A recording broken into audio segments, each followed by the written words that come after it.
Hey friends, welcome back to the Folded Note Podcast. Today's episode is one that every single one of us can grow in because whether we realize it or not, our words are shaping our homes, our minds, our relationships, and even the atmosphere that we live in daily.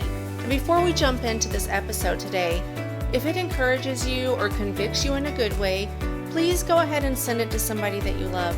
Sometimes one small shift in how we speak can completely change the direction of our peace. Today we're talking about taming the tongue. And I don't think enough people talk about that in a real practical way because most people think about the tongue only in terms of gossip or saying something mean, but it is so much deeper than that. Your mouth reveals what is happening inside of your heart.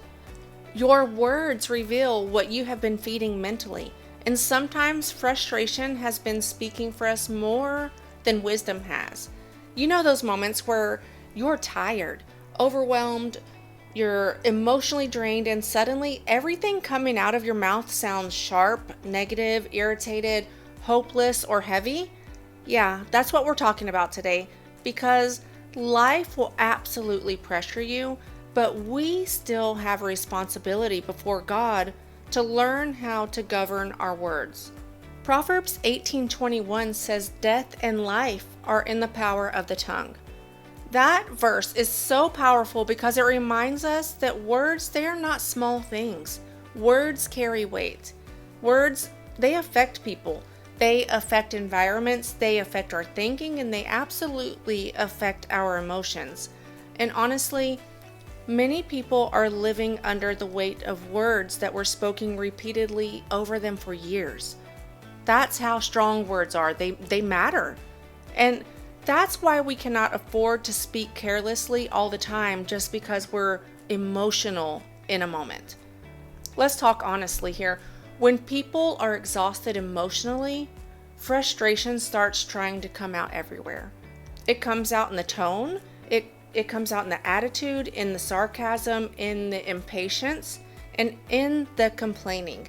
And sometimes we don't even realize just how negative we've become because we've been under pressure for so long, especially when you're carrying responsibilities daily. You know, things like single motherhood or fatherhood, finances, work, just trying to heal, or past disappointments, lack of help, emotional exhaustion. And all of those pressure builds. And if we're not careful, our mouth starts reflecting that pressure constantly.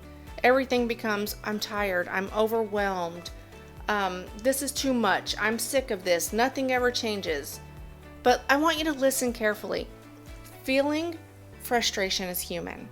But allowing frustration to constantly control your mouth, it is so dangerous. Because eventually your own words start creating the emotional atmosphere that you live in daily. I mean, have you ever walked into a home where everything feels tense? Nobody is yelling maybe, but the atmosphere just feels heavy, negative, or irritated. A lot of times that atmosphere was built slowly through words.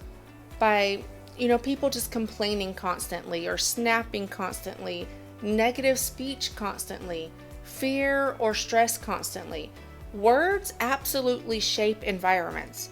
And honestly, many people do not even realize how much their children absorb the atmosphere of their words. Children listen to more than instructions. They absorb tones and stress and tensions and repeated phrases. That's why we have to become intentional about creating peaceful environments in our homes. Peaceful environments in our homes, they're built partly through peaceful speech.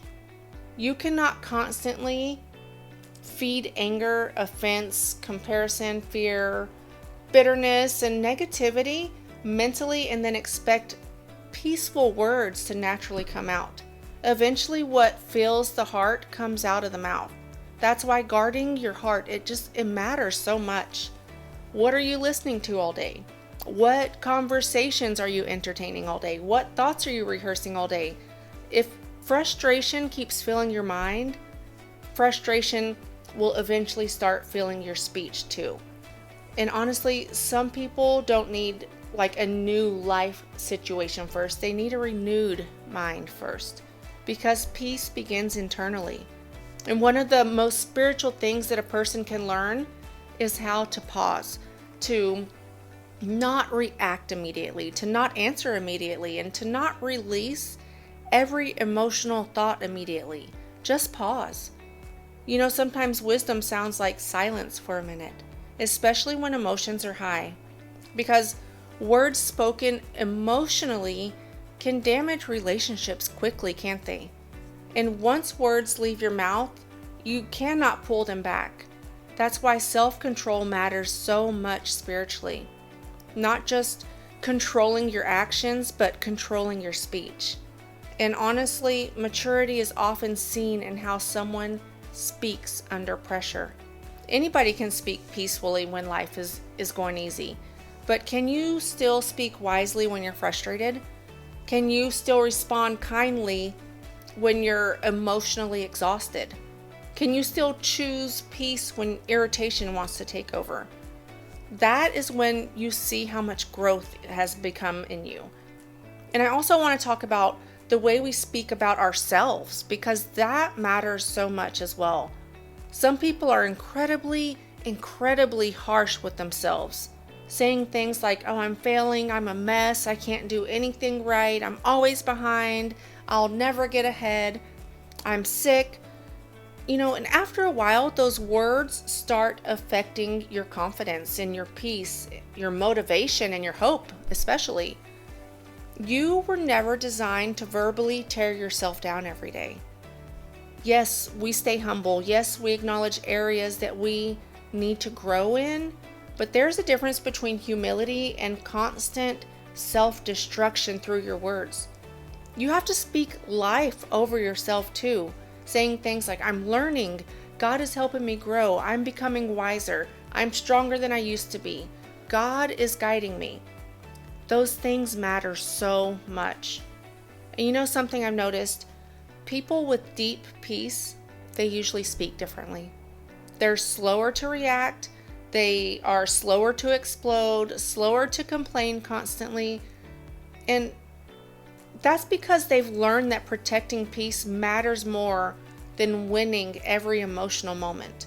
And honestly, one careless sentence can ruin an entire day emotionally. That's why we must become intentional with our speech. Absolutely intentional. Maybe some people listening today think, well, this is just how I am. No. Through God, people can grow. People can change. People can mature emotionally and spiritually. You do not have to stay angry all the time. You do not have to stay sharp-tongued all the time. You do not have to stay negative all the time. God can soften hearts. He can heal wounds. He can teach us how to respond differently. But we have to become willing to let Him work in us.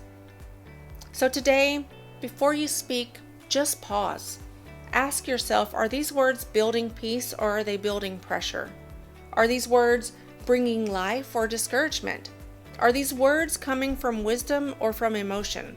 Because your mouth is powerful. And one of the greatest gifts that you can give yourself, your children, your relationships, and your future is learning how to let peace, not frustration, but peace lead your speech.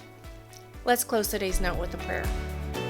Lord, help us to guard our mouths and our hearts. Teach us how to respond with wisdom instead of reacting emotionally.